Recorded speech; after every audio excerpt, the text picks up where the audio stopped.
Welcome to the Monday, December 1st edition of the RotoWire Fantasy Football Podcast. I'm Joe Bartel. You can follow me on Twitter, JB Fantasy Sports. Alongside me every Monday, Jake Letarski. You can follow me at RotoJake. We got over the Week 14 waiver wire look ahead here. I think it's going to be an interesting spot. 4 teams on bye. Hopefully you aren't in critical need of a few of these players, but I would imagine for a few folks at quarterback and tight end in particular, it'll be tough. I have my waiver wire article going to be posted on the site later today. We'll have this, of course, in conjunction with the article on the site itself too. I had the article tailored a little bit more towards rest of season and postseason guys to acquire, and I think Jake did a really good job putting an outline together of players that you want to look for this week as well too. So it's going to be a good marriage of that sort of mindset here with the fantasy regular season effectively over or thereabouts over here in just a week. Normally, we start with our top 5 list, Jake, of guys that you want to have, and I would imagine you're structuring it in a way that you want to have them this week. But our guy, at least top of the list for both of us, Blake Corum, arguably is a more important player to have to take away from others with the event that Kyren Williams, if you were to get injured significantly, he left portions of that Panthers game with an ankle injury, came back, scored a touchdown. That was kind of frustrating. I think Blake Corum actually is one of those that I want to add to block somebody else from having, and I think crucially is a waiver wire pickup you need to make because of that.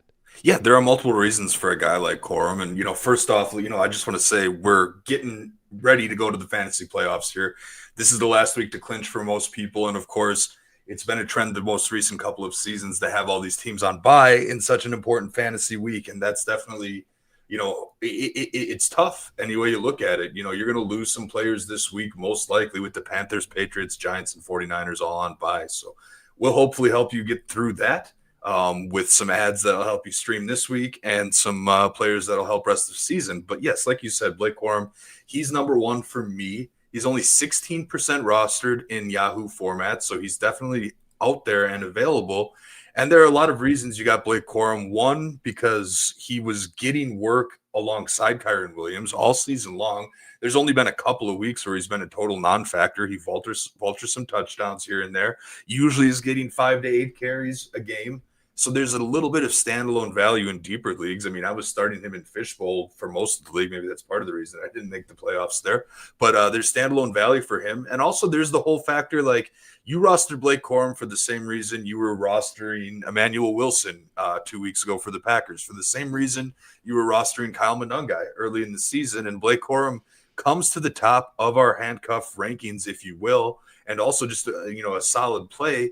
For a couple of reasons. Primarily, yes, Kyren Williams left the game before halftime with an ankle injury. He did return in the third quarter and then scored a touchdown, and Kyren Williams says he's fine. So the Kyren Williams injury is a very, very small part of why Blake Corum tops our list, but we definitely can't ignore it. I wouldn't be surprised to see him limited in practice. And when the Rams have 2 very solid, very capable backs, why this is a playoff team. They're going to compete for a 1 seed even after the loss to Carolina this week. Why not rest Kyren Williams to some degree, or at least limit him a bit until the stakes get a lot higher here.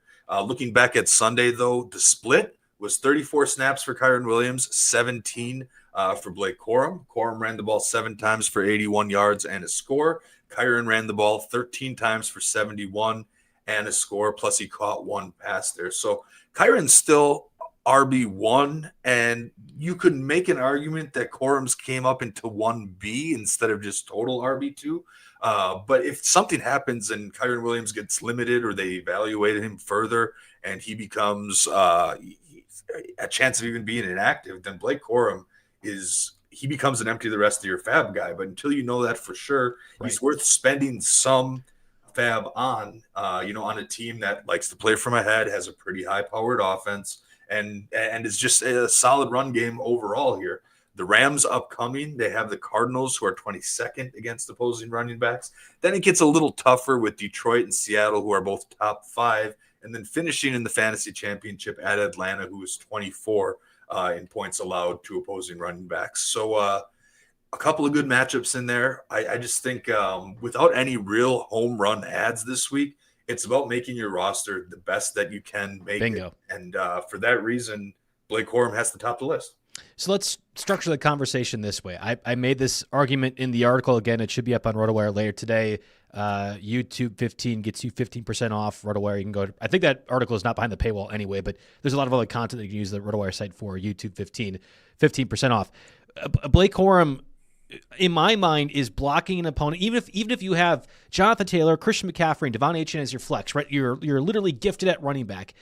I don't want to have my opponent possibly stumble into, remember a couple of years ago, Austin Eckler missed a week of the fantasy postseason and Justin Jackson became a fantasy relevant guy for that 1 week.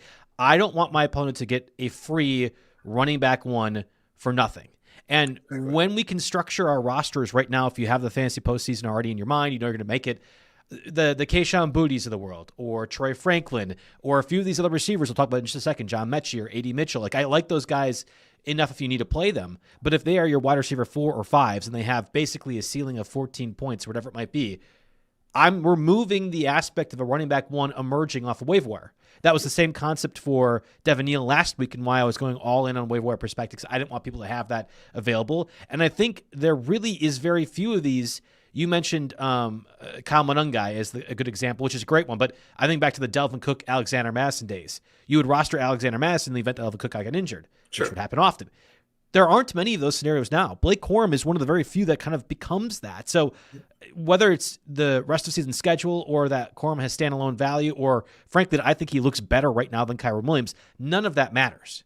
Yeah. The Rams use one singular back so often. They plunge into the end zone so often. The Rams' offense is so good at they're scoring points. I don't want somebody else to have what could be a league-winning running back on waivers right now. That's the way I see it, point blank. Exactly. And in terms of real-life scenarios, you kind of look at the pool here. With Josh Jacobs back, I feel like Corum's a better option to own than Emmanuel Wilson. Yep. Obviously, maybe that's a little different if you're rostering Jacobs and relying on him. I think you can cut Ja'Cory Crosky-Merritt for Blake Corum at this point because there's more upside there. Obviously, with Bucky Irving back, you look at guys like Rashad White, who's 66% rostered, Sean Tucker, 45% rostered. Cut both of those guys for Blake Corum. If you're rostering Ricky Pearsall, who hasn't really done much upon coming back, I know that's a bummer for those that held on to him and we're hoping for more. You know, that's a player you drop for Blake Corum. Even in your other fringe guys, your Nick Chubb, who's steadily losing work to Woody Marks, Tajay Spears just ain't cutting it. All of those guys you're better off rostering someone like Blake Corum. So do a careful analysis of your roster, see where that gets you, and chances are Blake Corum's going to be better than somebody that's occupying a roster spot. So that makes him number one. And the best part is Kyren Williams isn't, officially injured to the point where he's going to have an injury designation on your fantasy site. He did come back. So I don't think a bunch of league members are going to be jumping to grab Blake Corum. I think that even if you use most of your fab, you could get him for a couple dollars. And he's just somebody that has such a high ceiling should the chips fall, and is even rosterable or low end flexible in deep leagues. He's just someone that, again, we say must add players. I think in most contexts he's a must add. In a similar sort of concept, I think Jayden Higgins, rookie receiver out of Iowa State for the Texans, applies. We know Nico Collins has an injury history that's pretty lengthy, especially hamstring injuries. He's been concussed a few times as well, too, unfortunately. If Nico Collins were to miss time, Jayden Higgins becomes almost must-play territory, especially as the Texans' offensive line has gotten better. C.J. Stroud's been playing better. We'll get to him in a second as well, too. But even still, Jayden Higgins also has standalone value. And I've been talking about now, I think in the past 3 articles, I actually didn't even mention him this week because I'm just sick of doing write-ups on Jayden Higgins. But less and less Xavier Hutchinson has allowed Jayden Higgins to be a better boundary receiver. I think the talent is clearly there. Both Davis Mills and Stroud were trusting him. And in the event Nico Collins were to be injured, Jayden Higgins becomes basically must-start territory in the same way we're discussing Blake Corum. So Jayden Higgins, I also think, needs to be closer to 50% roster because he can be that sort of guy for a fantasy team come the Absolutely. Jayden Higgins has outsnapped Xavier Hutchinson 4 weeks in a row now. He's outsnapped Christian Kirk 4 weeks in a row now. He's wide receiver 2 on this offense. And over that 4-week span, I think he's averaging north of a dozen PPR points per game.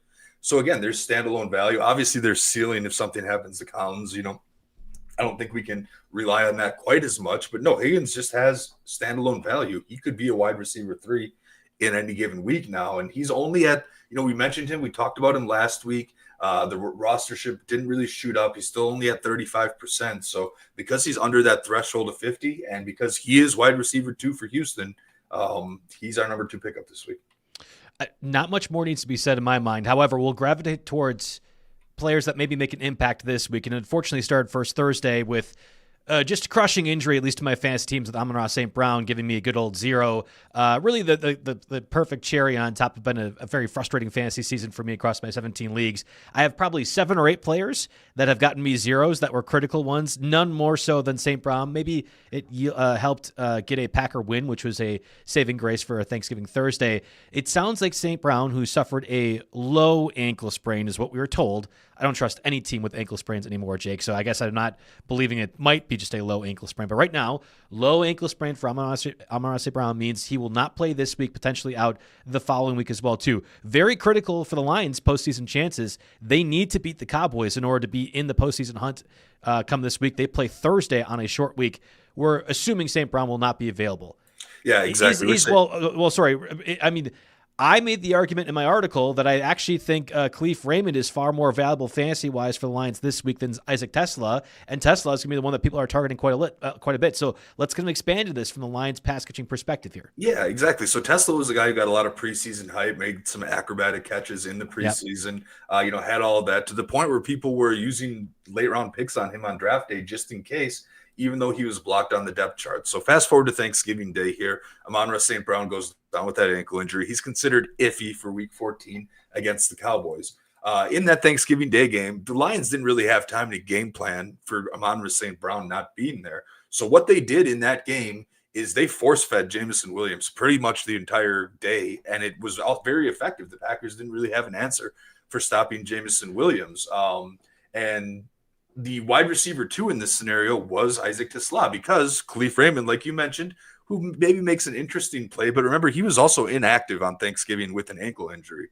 So essentially that forced the Lions to play almost exclusively 2 tight end sets. And that meant that the likes of Tom Kennedy and Ross Dwelly were out on the field for 41 and 47 snaps effectively, whereas, Jameson Williams, 59 snaps, Isaac TeSlaa, 58 snaps. Now, in terms of the final stat line, TeSlaa's the line wouldn't have looked good, without that touchdown that he scored against the Packers when they were trying to bring it up. He ended up with, I'm looking now just to have it. He only targeted twice, but he caught both of them, and one was a good kind of comeback to Goff catch for the touchdown here. So maybe this depends a little bit on Kalif Raymond's health, because I think they might run a few more 3 wide receiver sets if Raymond is in there. But I think TeSlaa has more than earned his keep. And above all, the best factor here is that matchup against Dallas. The Cowboys are dead last in fantasy points per game allowed to opposing wide receivers. And if the Amon-Ra St. Brown absence extends at all, we'll see with the extra time to recover here. But they're at the Rams, who are 17, and versus Pittsburgh, who are 29. So it's a really nice schedule coming up here for Isaac TeSlaa. He had, again, the preseason hype. He was out on the field just as much as Jameson Williams. And I think with some more time to game plan for Amon-Ra St. Brown being gone, and obviously defenses will key in on Jameson Williams. I don't think the force feed Jameson Williams 10 targets is going to work necessarily, with teams having a week to prepare. So I think TeSlaa gets a few more targets thrown his way. I think he is an effective at the acrobatic catches, which will make him an asset in the red zone. Jameson Williams will be good on running screen passes into the end zone from the 10 to 15, 20-yard line. But if they get down there and decide they're not going to run the ball, then I think TeSlaa is possibly one of the best options there outside of the tight ends. It's a 1-week stream, I'll admit. But he's an absolute option. I think he maybe sneaks above that Troy Franklin line this week as someone, if you have to make that start, the matchup is glorious. I'm definitely going to use TeSlaa in my DFS that extends, the entire 12 games this week, or 14 games this week. And I think he's a fine plug and play this week if you need wide receiver help. All right, so let me just try to dissuade you a little bit on this. So TeSlaa is mainly an outside receiver. We talked about it being a boundary guy. He has that great crossing route where he makes an acrobatic diving catch. Good throw by Goff, but we have that, and we have the touchdown as well too. Kalif Raymond does not play last Thursday, and instead you have Tom Kennedy, who is a healthy and active for much of the season, get 41 offensive snaps. TeSlaa plays 58, and that was all in lieu of the St. Brown injury. I think the way to beat the Cowboys, I mean, you almost have to now after the Quinn Williams edition, is to pass the ball. And if Jared Goff is dropping back 45 times, there's going to be volume all over the place. I actually think Jameson Williams is going to be totally fine. Like, even if he ends up getting force-fed 10 screens, doesn't matter. Like, Jameson Williams is a great play. He's so athletic, and the Cowboys don't have guys to counter that. But the problem is Jameson Williams is rostered everywhere, and his DFS was already reasonably high, even with the dud 2 weeks ago. Right. So there's just, obviously Jameson Williams will be fine, but there's room for a wide receiver too in this offense. Even with I think it's Kalif Raymond, though. I think the volume is going to be there now.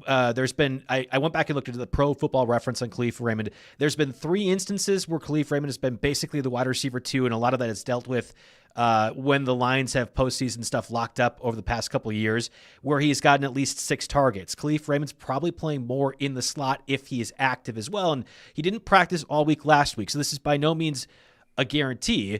But you have a full week to go ahead and prepare for this game on Thursday. You know St. Brown likely isn't available. I wonder if it's not just an idea to get Raymond back a little bit more. And if there is one spot that is most vulnerable of the Cowboys' defense, it probably is one of the boundary targets, but also the slot in particular. And that has not been aided by the Logan Wilson trade for the Bengals. Like, that's helped the run game, not so much, I think, the intermediate passing routes. There is no Sam Laporta to be that other slot option.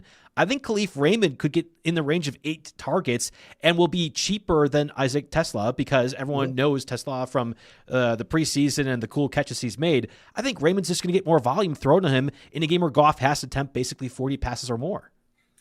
Yeah, no, that's a fair, absolutely a fair assessment. And Kalif Raymond could get in the game, but if anything, Kalif Raymond getting back on the practice field, we'll see with today's estimation, and getting healthy would make me less likely to start TeSlaa. And doesn't necessarily mean I'm going to pick up and plug and play. Okay. It takes away from TeSlaa a little bit because if Raymond's out, they just don't have the wide receiver depth, and it'll be a lot more 2 tight end sets here. And and then we'll see where this goes. But for now, I still think TeSlaa is the play. I actually ranked him number 4, though. There was one running back I had put ahead of him. Yeah, and I did that more so just because the players that you could play this week, there's going to be a lot of attention to Isaac TeSlaa. And again, if they stick with that 2 tight end set, feels like the Lions will be banging their head against the wall when the Cowboys are running 5 defensive line fronts, which they have in the past 2 weeks. So I just think there's room to have this conversation on Kalif Raymond or even Tom Kennedy as well, too, if you're in full-point PPR leagues as floor options as well. Monitoring Kalif Raymond's practice stats this week, I do think is paramount to having some fantasy success. Let's get to a few of these other guys that, if it's not for just this week, for the rest of the season that we like a little bit more, that are on waivers. And how about the guy that played well again Sunday night for the Commanders, Chris Rodriguez? Yeah, I put Chris Rodriguez as number 3 on my list just after Corum and Higgins. And listen, Rodriguez was a guy we brought up last week. He was kind of the honorable mention.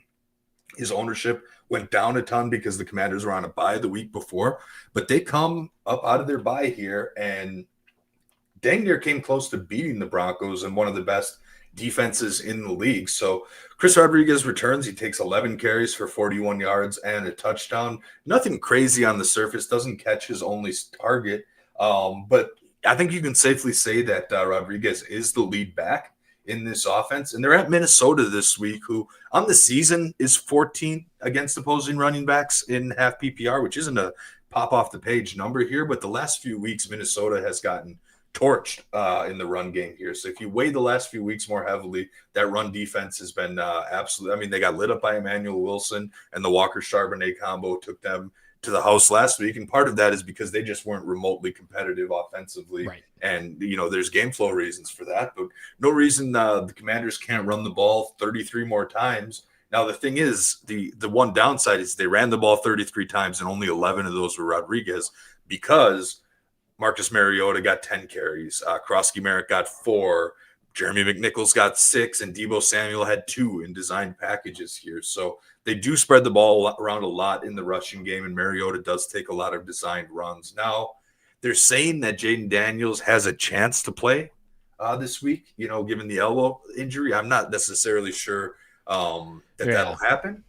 But if it does, I presume they're not going to run Jayden Daniels on a bunch of designed runs. So throw at least 8 of those Mariota designed runs, out back to the ether for guys to grab. And easily Rodriguez, I think, as RB1 gets the most of that. The other interesting flag here is that Jeremy McNichols actually led the backfield in snap count. He was on the field for 49% of snaps.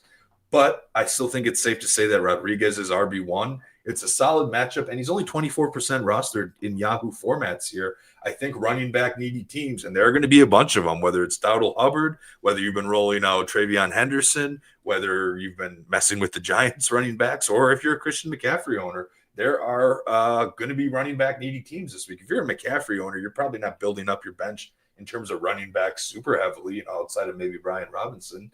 So, yeah, as far as people that you can go out and grab and that are very startable this week, I definitely throw Rodriguez into that mix there. And he was my number 3 ad. So, just recapping, I got 1 Corum, 2 Jayden Higgins, 3 Chris Rodriguez, 4 Isaac TeSlaa. Yeah, and volume being a big key as to that for Chris Rodriguez and the Commanders offense. It's one thing to have the Packers and Vikings be in a spot where they can just run downhill because there's no concern about the Vikings offense threatening either of those teams. I don't think the Commanders can do the same thing offensively, and that's my one worry, is that this is just going to be a 6-3 by the end of the score for Jayden Daniels and the Commanders versus the Vikings, and nobody will have any fun offensively. But you're right, there's so many teams on bye, and crucially some running backs in particular. Maybe Chris Rodriguez becomes I think he's going to be more of a floor fill-in, but a floor fill-in nevertheless. I would drop Krosky Merritt for Rodriguez at this point. To me, I would imagine most people who have Krosky Merritt are no longer playing. I think they fell victim to that one. Like, if you held on hope because you used 4th round capital on him or something like that, then maybe. But yeah, no, there's a lot of situations in which Rodriguez works his way in the starting lineup. So I definitely thought he had to be mentioned. We'll talk about our top 5 here with one more player. I think it's more important to go over the obvious waiver pickups, and then we can kind of circle back to the positions, which doesn't really have a whole lot added to them. But the Jets' passing attack getting more interesting now with Tyrod Taylor at the quarterback position. We'll mention that with the streamers. I think Tyrod Taylor has made that offense just overall more functioning. But in particular, Adonai Mitchell has been very good. He had a lot of targets, just a lot of drops the past couple weeks before finally capitalizes on that against the Falcons this weekend.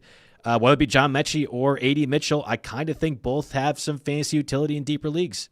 Yeah, for sure. I wanted to squeeze the cover boy in at number 5. I had a real hard internal debate on, whether to overreact to an Adonai Mitchell week or to still think that John Mechie's the better receiver here. But listen, we always knew this was going to be possible with Adonai Mitchell here. If you could just put one game together without drops, without fumbles that are either forced on him or just randomly, how do I put this, caused by himself, dropping the ball at the goal line, or just general boneheaded plays. If you could put one game together without those egregious mistakes, we knew that he was going to have a chance to put up a stat line like this. And the end result, he was targeted 12 times. That's 39% of the team's targets, by far his highest of the season. And he caught 8 of those for 102 and a score. He had a real nice play where he burned Mike Hughes for a 52-yard touchdown in the 3rd quarter. And on top of that, what doesn't show up in the stat sheet is he drew a big pass interference in the 1st quarter to help the Jets move the ball. So there's definitely he's emerging as one of the top options in there. The thing is I don't necessarily know that he's a home run play over Mechie every week because I think there's going to be some variability week to week. And I think this next week here against the Dolphins, Mechie could be the guy again. They could go back and forth. Even with Tyrod Taylor playing better, I don't think there's going to be 2 wide receiver ones week to week. And Mechie's only 14% rostered. I mean, if we're going to all be affected by this 180 Mitchell recency bias, and I don't know if it means that he's entirely turned the corner as to being the top pass catcher. The targets, yes, said this way because teams dialed in on Mechie a little bit. Mechie still had 8 targets in this game, which is nothing to scoff at. And Mechie played more snaps, 61 to 80 Mitchell's 54. So the case could be made that Mechie is still the guy, and teams maybe overcompensated this week to give Mechie more attention and let Adonai Mitchell run free.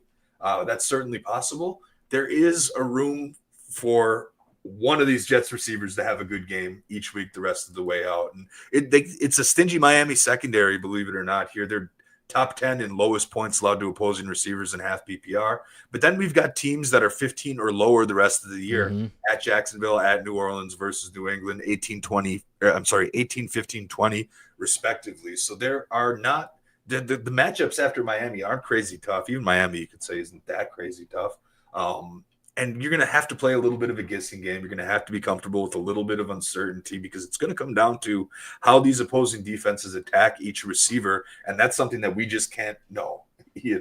but there will be one of these two there. I think Mechie will be more consistent on a week-to-week basis, whereas AD Mitchell has more boom potential, maybe has a slightly higher ceiling.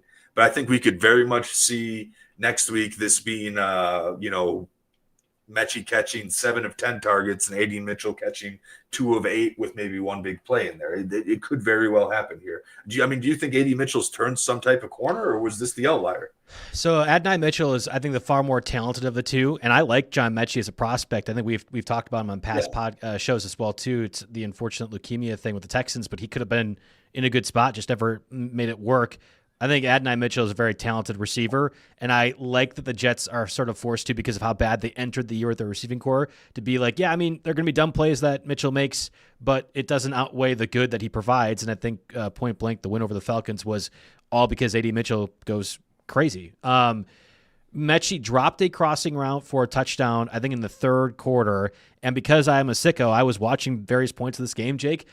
Mechie probably had another 20-yard reception that Tyrod Taylor just missed on a throw, too. So it was not just that the Falcons took things away or that Mechie wasn't utilized. I thought there were some big plays that were missed by the Jets side of things, just in execution. That's part of the problem having Tyrod Taylor as the quarterback in an offense that just overall isn't very good. But there will be better days ahead, and I don't think this was a Mechie wasn't utilized. This was the passing attack overall looking good for the Jets. Adonai Mitchell is a more talented receiver prospect, but I do think Mechie is going to be used more significantly, and I think consequentially as a safety valve for Tyrod Taylor moving forward. Yeah, so with the knowledge that Garrett Wilson, apparently the coach is optimistic he'll come back eventually, for now, for the next week or two, are you with me in thinking maybe you rather roster Mechie? Yeah. And I don't know if Garrett Wilson comes back, but this is the whole thing. I didn't think Joe Burrow should come back. I don't think Jayden Higgins should come back. I don't think Garrett Wilson should come back. I'm just wrong about this, and clearly I'm an NFL player with the mindset that I just want to be out there playing even when the season's lost. But especially Garrett Wilson with the multiple knee injuries he's had over the past 2 months, that feels like it's a very weird risk for the Jets to take. We'll have to see, though. I would rather have Mechie in a fantasy championship. It's probably because you squeaked in as a 6th seed and had a few insanely lucky streaming decisions here to get there, which has happened. I've been on that end before. It can happen. That's why I never give up on the season. Yeah, you're right. All right, we got to pay the bills a little bit. Let's get a word from our sponsors, Chalkboard, here first. Cash in on your NFL picks this season with Chalkboard. Simply choose more or less on your favorite player stats to win up to 5,000 times your money. And for a limited time only, new players receive a free pick and a 100% deposit match. See why a million fans and more have already locked in with Chalkboard to turn their sports knowledge into cold, hard cash. Whether you're locking in the perfect slip with alternate lines or using the cash out feature to take your money and run, hammering the daily promos, which is something I really like to do a lot on Chalkboard. Today's your chance to win up to $40,000 in a single entry. Stop sitting on the sidelines. Get into the game with Chalkboard Fantasy Sports, now available in 30-plus states. Download Chalkboard today and use promo code ROTONFL, that's Roto NFL, to claim your free pick and 100% deposit match right now. And then also a word from our sponsors, Trophy Smack. You dominated your fantasy football season all along, but now it's time to show it off. Trophy Smack turns your league domination into hardware built to flex. From championship belts, trophies, rings, and chains, they've got everything a true champion needs to make victories unforgettable. And don't forget about shaming that league loser either. They've got items like high visibility loser vests, embarrassing singlets, and humiliating license plate frames too. Trophy Smack fuels the glory and the punishment every league needs to keep the season unforgettable. Trash talk fades, but hardware lasts forever. You earned this moment, now claim it. Visit Trophy Smack to lock in your hardware and take 10% off with code ROTOSMACK10. That's TrophySmack.com, code ROTOSMACK10. You can thank us later. All right, getting to the quarterback position here. I had a hard time finding 1 week streamers, which is unfortunate with 4 teams on bye, but I wanted to highlight CJ Stroud's week 15 and 16 schedule. I think it's the Cardinals and I believe the Raiders set for Stroud if you are playing in the fantasy postseason. No. So that's what I'm saying. I wanted to highlight CJ Stroud for week 15 and 16. He plays the Chiefs this week, but if you are looking at the fantasy postseason, have Baker Mayfield or have Lamar Jackson, the Cardinals and Raiders for CJ Stroud. We talked about Jayden Higgins earlier in the show, the offensive line getting better. I think you're picking up Stroud not to play against the Chiefs this week, but possibly for the fantasy postseason. Mm-hmm. Now, statistically, the Chiefs are a better matchup than the Cardinals next week. But I think some of that takes into account early season performance in which the Cardinals and Kyler Murray were getting roughed up a little bit and didn't really have opposing teams passing against them. So maybe give some context on the data here. But taking a step back here, just looking at the buys, the Panthers, Bryce Young probably wasn't rostered in most single QB leagues. The Giants, Jackson Dart, he has been injured, so you already kind of had a backup plan in play. And then, the 49ers, Purdy, the Pats, Drake May, maybe less the Pats because Drake May was kind of elevating a little bit to QB1 territory. But if you had one of those guys, you were likely flipping him with somebody else, had a better QB1, or were playing matchups, for much of the season here. So even though there's 4 teams on bye, there might not be as urgent of a need to replace quarterbacks, which is good because there aren't really any home run streaming candidates. I did want to highlight CJ Stroud, like you said. He got down to 39% rostered, and the numbers weren't eye-popping this week. They focused heavily on the run game here, but I think CJ Stroud, again, with a couple of those matchups, he could be solid. And, I hate to say this, but if he can stomach, like Bryce Young has quietly put together 34.4, 14, and 26.4 fantasy points in his last 3 weeks. He just has a bye coming up. But then after the week 14 bye, he's at New Orleans, who's top 10. But again, that's a little misleading. Tampa Bay is 31 against opposing quarterbacks. Seattle is 14. You can't play against Seattle. For needy teams. The Bryce Young scenario I'm looking at is if you're in a 2-quarterback league and someone cuts bait because it's a bye week and they have some other roster crunch, then maybe you snag him, because I think in 2-quarterback leagues, there are a good chunk of names that you could start him over, especially in that week 16 matchup. So watch that. I wanted to highlight Young a little bit, but you're right. The main one I wanted to highlight was CJ Stroud. After that, there's always Tua at the Jets. It's been so disappointing. He was my top one this week. Vikings this week would be an option here, whether it's McCarthy getting cleared. Actually, I don't know if I want to mess with that. Or I'm sorry, on the Commanders side, whether it's Jayden Daniels getting cleared, you might not have a chance to take advantage of that. Marcus Mariota at 10% at Minnesota, I think could be viable if you really down to streaming status this week. And you like Tyrod Taylor? He's only 4% rostered home against the Dolphins. Yeah. Tua has been typically the guy we've talked about actually on our rest of season schedule tool on RotoWire. The Dolphins are, I believe, the 3rd best schedule rest of year. And that should have been Tua as a great matchup this week. That didn't end up happening. And I just don't know when to trust that Tua is going to be able to throw a touchdown. There isn't a whole lot of passing volume. It's not like he's having the Bryce Young 440-yard passing games. It's just not how the Dolphins' offense is effectively running. And so long as Devon Achane's healthy, just use your best player, which has been Achane and basically all season long. So I don't know if I can recommend Tua in that same way. Whereas Tyrod Taylor, he's giving you about 30 rushing yards per game. It's not too different than Jacoby Brissett in the way the Cardinals' passing attack has been. And I think it's much more of a floor play than Brissett. But Taylor, being a veteran, knows what he's doing, getting it to guys like Adonai Mitchell and John Mechie, and if Garrett Wilson comes back too, this week, especially if you are in need of a quarterback streamer, I would rather test it against the Dolphins defense, which has been better. But Rasul Douglas is their best cornerback right now, Jake. We know how good Rasul Douglas is, and that's 2 years ago when he was actually good. I just think I'd rather have Tyrod Taylor if I really need a quarterback this week. If you argue his rushing gives a better floor play, I think you can make that same argument for Mariota if he ends up taking the field. I'm just scared of the Vikings defense. And again, I don't think anybody's scoring points in that game. I just could be so low scoring that you need Mariota to throw at least one touchdown. I also think CJ Stroud possibly has the better floor play too, but up at 39% roster, the availability just isn't there as much. Light on 2 quarterback league notes, which is actually kind of nice because that means there weren't any major injuries here. But, we were worried about Baker Mayfield. He went out and played. Looked like he's going to tough it out the rest of the year. We also got news this week that Daniel Jones is playing through a fractured fibula.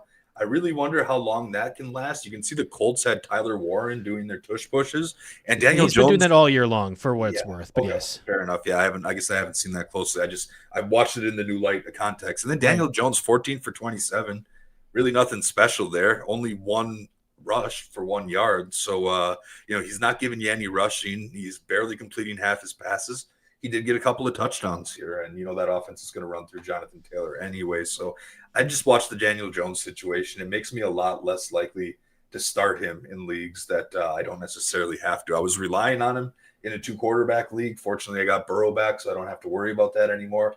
But he does get a bump down on the rankings from what he had been doing over the first, 10 weeks of the season. This is important. Uncle Ted actually mentioned in the chat, and I'm glad he brought this up because I had forgot.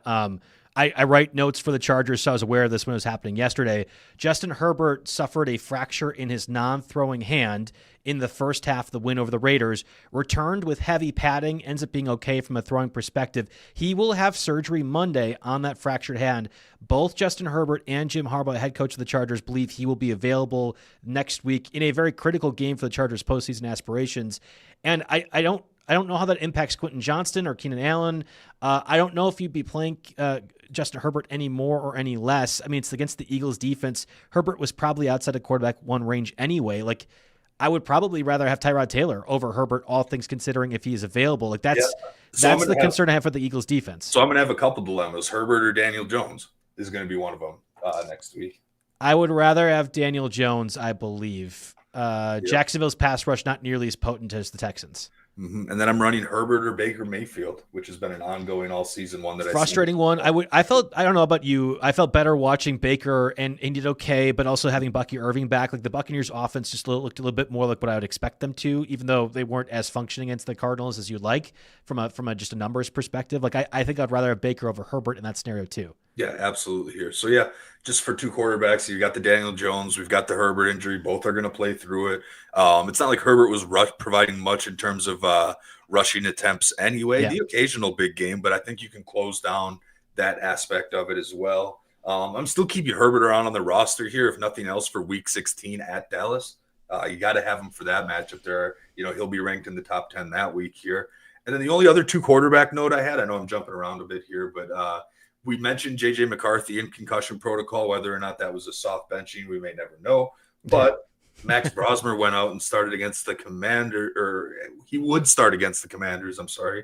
And, he was 19 of 30 for 126 yards and 4 picks. So basically a dead zone for all Minnesota pass catchers except for T.J. Hawkinson, who I weirdly just cut in a 14-team league because, of course. Yeah, maybe Brosmer again, but Brosmer is bottom of the rankings amongst starters this week. Yeah, so almost Vikings passing attack is almost such in a way that I'm not really wanting to talk about them. And frankly, we mentioned a decent amount of the running backs at the beginning of the show, whether it be Blake Corum or Chris Rodriguez as well too. I added Ray Davis to the article up on the site just as the same sort of concept. Sure. If James Cook were to be injured, who becomes the biggest beneficiary? Ray Davis probably gets to like 15 touches, if not more, with Ty Johnson. But just in the nature of making sure we're still on schedule, I think we can probably move past most of the running backs. Real quick to note, Aaron Jones got banged up once again in that Seahawks game. Again, Vikings offense being 32 in the league of 32 teams, not one that you're really excited to play Jordan Mason anyway. But if Aaron Jones is out, Jordan Mason's got a bit more volume from a running back perspective. And I noted that he was 69% rostered in standard Yahoo leagues, but only 17% rostered in Diamond leagues, if that feature is working right. So I think once Jones came back, a lot of owners that are active managers in active leagues were cutting Jordan Mason. So it might be worth a look here, just depending on this Aaron Jones injury. I just wanted to make that note there. But I didn't have anything for running backs outside of Corum and Rodriguez. Those are the two names you're going after this week, or Ray Davis, like you said. Yep. Let's get a word from our sponsors, Dabble. Dabble's in just another DFS app. It's the ultimate social platform where you can connect with other fantasy sports lovers. Dabble lets you win big because you win up to 5,000 times your money this football season. Starting with Dabble, it's super, super easy. New users get $25 free when signing up. No deposit necessary. Check out the link in the episode description below to download Dabble now. We'll talk a little bit about the receivers because, again, Adonai Mitchell, AD Mitchell for the Jets, we mentioned him as the top 5 group, given the explosive game he had, although both Jake and I are to the point where I think we'd rather have John Mechie and probably still John Mechie if Garrett Wilson returns for the Jets. And then we did disagree on the Lions passing attack situation. You can go back to the top of the show to talk about the Kalif Raymond or Isaac TeSlaa scenario. If Kalif Raymond does not play Thursday against the Cowboys, I think TeSlaa then becomes a bit more interesting, although Tom Kennedy in deeper leagues did get 4 targets for 30 or 39 yards, 40 yards, whatever I think it was, Raymond takes against the Packers. If nothing else. Well, no, I'm saying if Raymond is out, if Raymond is out, I think Tom Kennedy in your Scott Fish Bowls or whatever probably could be a play as well too. Sure. And it's still ranked below TeSlaa. I think we all collectively agree though that Jayden Higgins at 35% rostered, if available, is your number 1 wide receiver pickup, followed by TeSlaa / Raymond, however you want to take it, as your 1 week streamer, and then AD Mitchell with the Mechie caveat there. There weren't a ton of other names that merit standalone discussion, so I do have some quick hitters, but just because, again, I like to scan every waiver wire piece of content I possibly find just to make sure I don't miss anyone. And one name that came up quite a bit was the Saints' Devon Vele. I'm not as excited about him. I mean, the stat line, he caught all 8 of his targets, scored 93 and a touchdown. I mean, his long was 15, so he's getting a ton of short passes here. But I think the cat's out of the bag on him, and this is the best game we're going to see from him the rest of the season here. Both Chris Olave and Juwan Johnson are going to continue to dominate the targets there. So I'm not going over the top. I will counter you a little bit on that. I actually wrote Devon Vele up on the article. Tyler Shuck, since taking over as the quarterback, and that was halfway through that, I think, week 8 game against the Buccaneers, averaging 32 attempts per game. If he's completing in the range of 65%, that is enough to have Olave be the big play threat, Juwan Johnson still be a guy that gets targets, and one of Devin Neal, especially if we think Kamara does not return this year, which I don't think he will, or Devon Vele, who has gotten, I think, 15 targets over the past 2 weeks. The Saints, remember, gave up, I think, a 4th rounder and a 7th rounder inexplicably at the beginning of the season to trade for Vele. And while their process is incredibly stupid that they chose to do that, in a lost season, why not see if those draft picks actually matter and Devon Vele is part of your future? So you wouldn't think the older receiver, who is not very good for the Broncos and certainly hasn't been for the Saints, should be a featured part of the offense. But if you're attempting 35 passes per game, I mean, Devon Vele is just going to have volume the same way sort of Troy Franklin has had at various points for the Broncos too. It's super deep leagues. Like I don't want to play Devon Vele, but maybe you might have to in this week, especially with 4 teams on bye. Yeah, and I mean, I think maybe you give him a step above some of the quick hitters. I wanted to mention the Jalen Coker game, but again, he's on a bye, so you can't really count that. Yeah. And even though he caught 4 catches for 74 and a score on a season best 6 targets, he's still well behind Ted McMillan and Xavier Legette in terms of snaps. So Coker, you see him come up in a lot of places. I'm hard pressed to find a scenario in which I'd use him. Luther Burden continues to be sneaky. We talked about him at length last week, but he tied Colston Loveland and Rome Odunze with a team high 6 targets. And he continues over the last 3 weeks, has seen growing route participation culminating in a season high. So they're using Luther Burden a little bit more. I just am not sure if it's enough to maintain fantasy relevance. You know, the Bears are going to have to get in some shootouts for that to be viable here. I have to shout out our guy. I'm gonna jump in real quick. So I'm curious. Like Luther Burden on paper, given the draft capital invested in him, and we like the Bears' offense overall, would be one of those guys, sort of like Blake Corum that we were mentioning earlier, Jayden Higgins, where you would want to block an opponent from getting a wide receiver too. But I would almost rather leave that poison pill out there in waivers and say, if you think Luther Burden can be that, and you want to trust that in your fantasy postseason, go ahead and do so. Am I wrong in kind of taking that approach with Luther Burden? Yeah, I wanted to note the trend with him. But I think my outlook is the same as last week, and he's a low-cost, long-shot, shallow keeper option, I guess, if I would like to say. If you can only keep a handful of keepers and you want to get someone for like $1, then maybe you throw him on there. Like I might drop Matthew Golden for him for $1. You know, whose outlook is better next season? You know, something like that. But you know, again, just kind of noting the participation there. Speaking of Packers, I have to shout out Dontavion Wicks. He was the most clutch Packers receiver on Thanksgiving. Caught 6 of his 7 for 94, 2 touchdowns. Got rolled up on that first touchdown. Tapes that ankle up somehow. Ends up making the most clutch 4th down stuff. He's great, but I still don't think it's a pick up and add him. He's still behind Christian Watson and Romeo Doubs in the overall pecking order. Plus, you got Jaden Reed coming back from a foot injury. Plus, you got Matthew Golden coming back from a wrist injury. I know that tight ends are no longer a factor at all in the Green Bay offense after the Tucker Musgrave injury here, but I still... Tucker Musgrave would actually make a really good player, but yes, Musgrave, Tucker Kraft getting injured and Luke Musgrave being just awful. Yes, that's true. My brain, like the old Ben Jarvis, Greenwood Ellis said, like ages ago, right? Trying to combine 2 players. But, you know, the tight ends are a non-factor. Maybe 3 receivers can be supported in that offense as they get in, you know, if they find themselves in shootouts and Love continues to play as well as he did. But, yeah, it's tough to find a spot where you add Wicks. I just wanted to note that. And it's a bit of a stretch. I don't see much reporting on the Devontae Smith injury status here.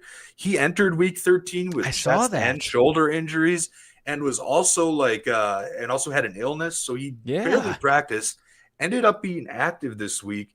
And then in the 4th quarter, he leaves with another injury that was unspecified. It didn't meet our threshold to give him an injury tag heading into this week. But watch Devontae Smith because that might be someone I could see you having to replace in week 14. And he's been a pretty steady starter, every week if you've had him, just based on largely on AJ Brown underachieving up until the last couple of weeks here. But if Devontae Smith doesn't play, I think Jahan Dotson elevates to wide receiver too. I don't get excited about that, but he entered the game and immediately caught a pass. Hasn't had more than 3 targets in a game all year, so there's no standalone value if Smith isn't around, but he gets on the fantasy radar if they do decide to take a conservative approach with Smith. But more likely than not, all that volume just goes to A.J. Brown like he's won it all along. Going back to the Dontavian Wicks catch, Lions fans are not talking about how he got rolled up on the touchdown. They are saying, Jake, that's not a score. What are you talking about? He clearly, the refs are screwing us. What are you talking about, Jake? That's not a touchdown whatsoever. I'm mocking Lions fans because that clearly was. I think Jayden Reed coming back will make that offense a bit more explosive. I'm very curious to see, especially in the cold conditions that the Packers will be playing in, I would assume Lambeau Field next week, but also Soldier Field later this season. Yep. If that can sustain 3 guys as a receivers fantasy-wise, but I'm very curious how the offense will look with Jayden Reed, which they have been very, very good. Jordan Love's been awesome, I think I see clearly. Reed occasionally trying to find a hole in the zone, but more likely you catch him in screen passes and maybe in wheel routes and special packages where he comes out of the backfield. That's kind of how I envision that usage here. But again, that's a couple targets that could come from the likes of Wicks. I just don't think Wicks has overtaken Dobbs or Watson on the depth chart, even with one big-time signature game. I played Wicks in a bunch of my Thanksgiving games and whatever else against people. Unfortunately, St. Brown was on all my teams, Jake, so I still lost. That has been my fantasy season today. We're going to take one final break here with Blue Wire and come back with some of the tight ends and defensive streamers. All right. Last week we mentioned Brenton Strange ends up having another really good week. I had not been adamant that you should play Brenton Strange. I thought he was sort of on that fringe of tight end 1 territory. I still think he's in there, but needs to be in that conversation. Zach Ertz, of course, has a very good game against the Broncos as well, too. And then Harold Fannin, who is still available right now, only 33% of leagues. I'm surprised that he's rostered at that level. Harold Fannin also appears to be a good player too for the Browns offense, and I think one of the only functioning players within that offense. Fannin to me tops that list because I like what he can do, and I know that there's a certified floor, but you could kind of say Strange, Zach Ertz, Fannin, Kyle Pitts, they're all kind of in that range. I think all sort of in the same spot. The Pitts ownership is way over the top, so I don't think he qualifies here, but I put Brenton Strange number 1, again, 32% rostered, has 14.3 and 13.5 PPR points since coming back from an injury.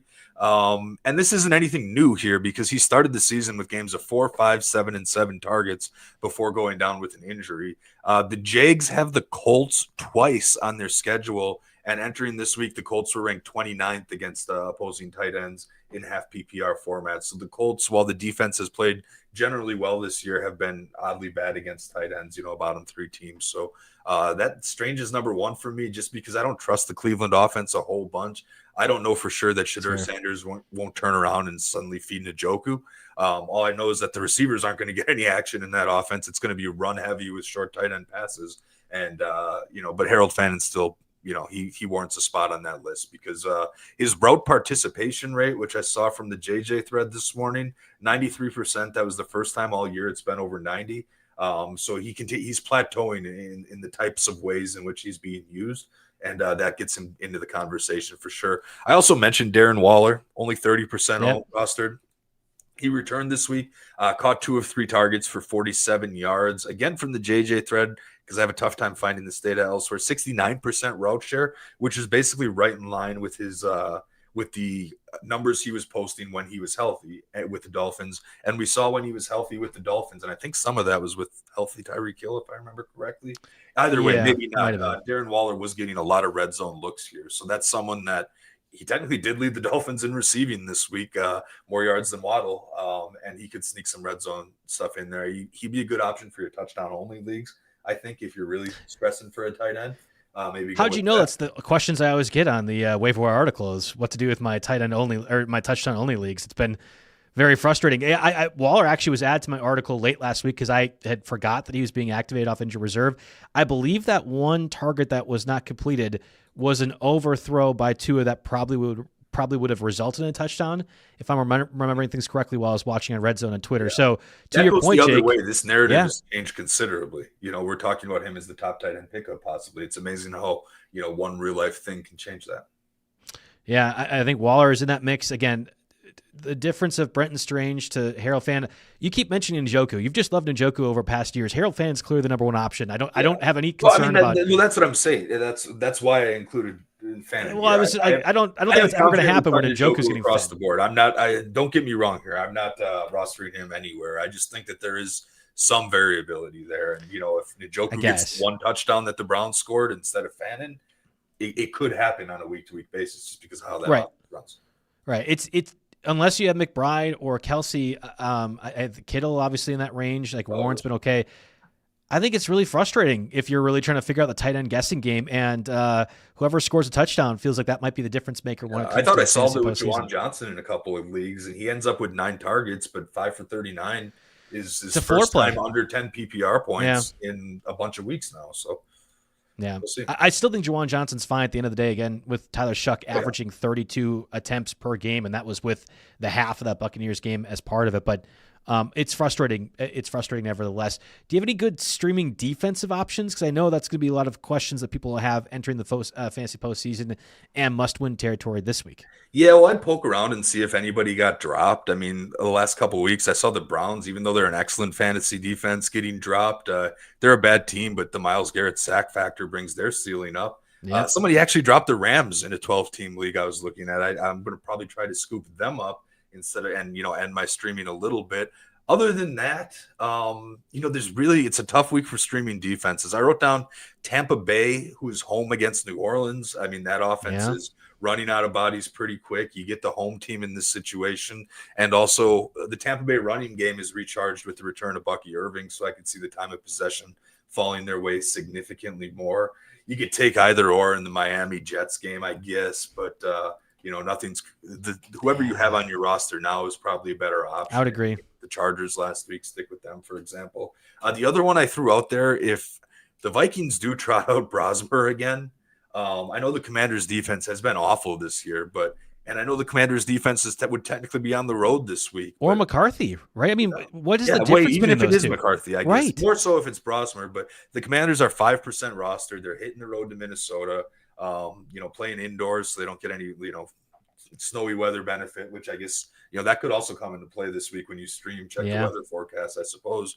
But yeah, if they trot Brosmer back out there, I wouldn't have a problem starting the Commanders at 5% rostered. Even if they give up, 24, 28 points, there's going to at least be a couple of turnovers up in there. So, Commanders would be fine too. But it's mostly a stick to your guns this week. Otherwise, check to see who was dropped. If Brosmer has been the worst quarterback that you have watched all year, McCarthy's been the second worst quarterback. So I don't care if it's Brosmer or McCarthy. I actually think the Commanders' defense is totally justified. You would love if there were weather conditions involved, but if we think the Vikings-Commanders game, at least that I do, is going to be super low scoring, I will definitely take the Commanders' defense if I'm in a pinch at all or need to kind of fill in for these 4 teams on bye. So I think that does it for us here on the Week 14 edition of the Waiver Wire Podcast again on Monday. I will be back next week, Monday. I will have the article up as well, too. Otherwise, I'll be off all next week. So if you guys need to get to anyone for your fantasy questions next week, at RotoJake on Twitter, probably a good spot to go ahead and do. Otherwise, JB Fantasy Sports for me, leading up for the next 10 days or so. We'll be back in next Monday talking more, at least for the fantasy postseason. Thanks again for listening, and best of luck to your lineups this week.